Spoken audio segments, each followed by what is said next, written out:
Hello everyone. आज हम लोग बात करेंगे क्लास 12 की अकाउंटिंग के बारे में और आज हम लोग बात करेंगे इशू ऑफ शेयर कैपिटल के बारे में।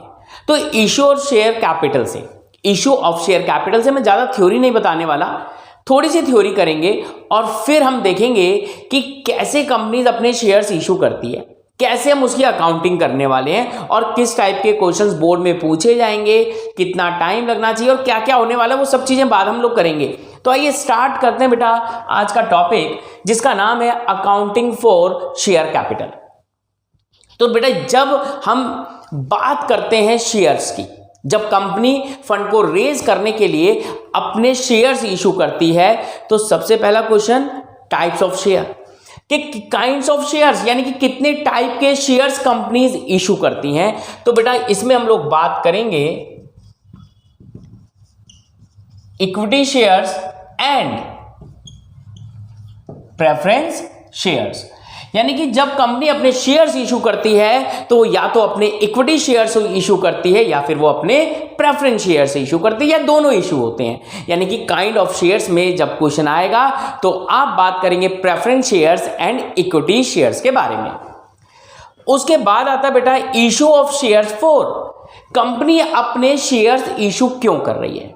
अब भैया कंपनी को चाहिए पैसा, है ना। कंपनी को क्या चाहिए बेटा, पैसा।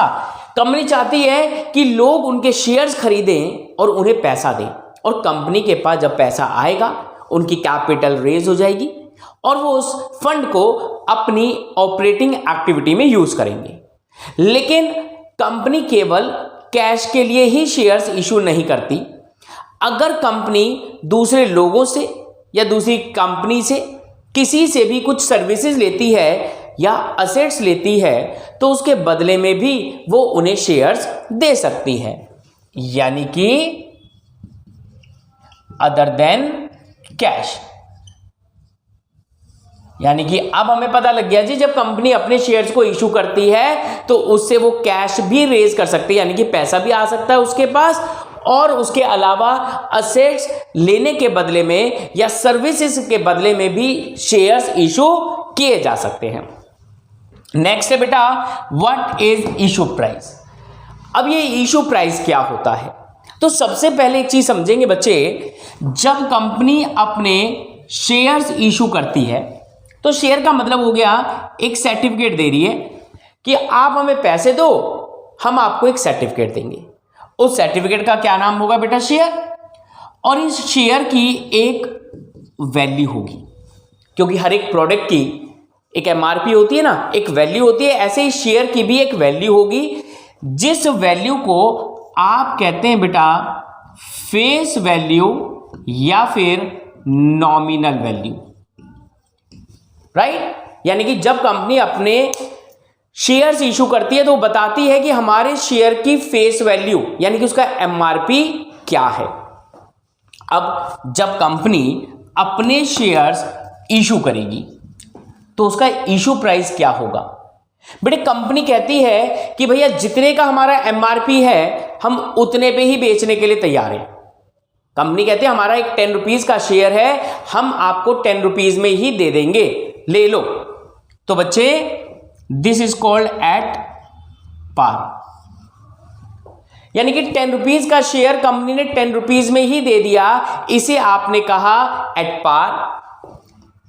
फिर कंपनी कहती है जी हम तो प्रीमियम पे इशू करेंगे।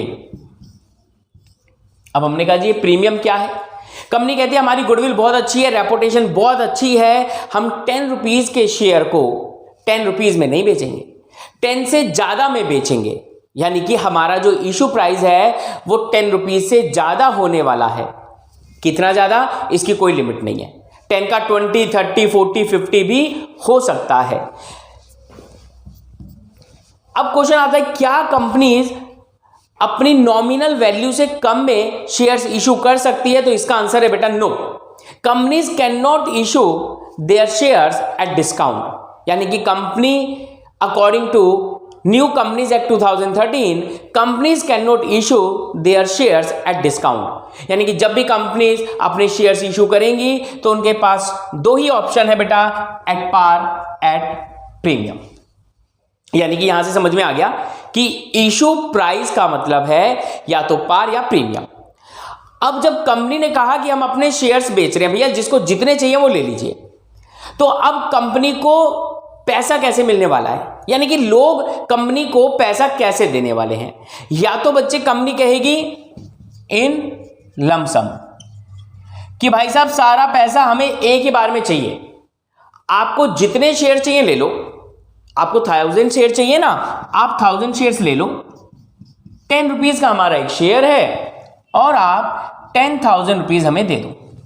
एक ऑप्शन तो ये हो गया कि कंपनी ने सारा पैसा एक ही बार में आपसे मांग लिया। या फिर बेटा कंपनी आपसे यही पैसा कहेगी इन इंस्टॉलमेंट्स।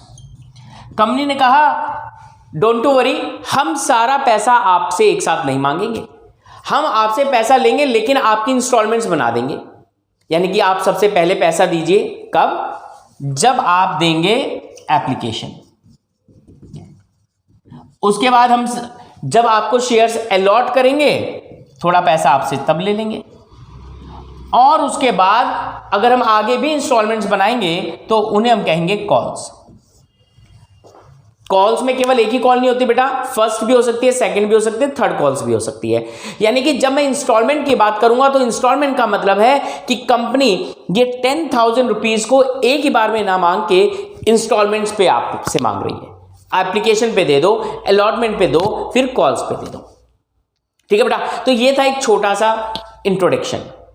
इसी के बेसिस पे बेटा हम आगे करने वाले हैं अकाउंटिंग, यानी कि कैसा क्वेश्चन आएगा, कैसी जर्नल एंट्रीज होंगी, और इंस्टॉलमेंट्स पे है तो क्या करेंगे, और अगर लमसम है तो कैसे करेंगे।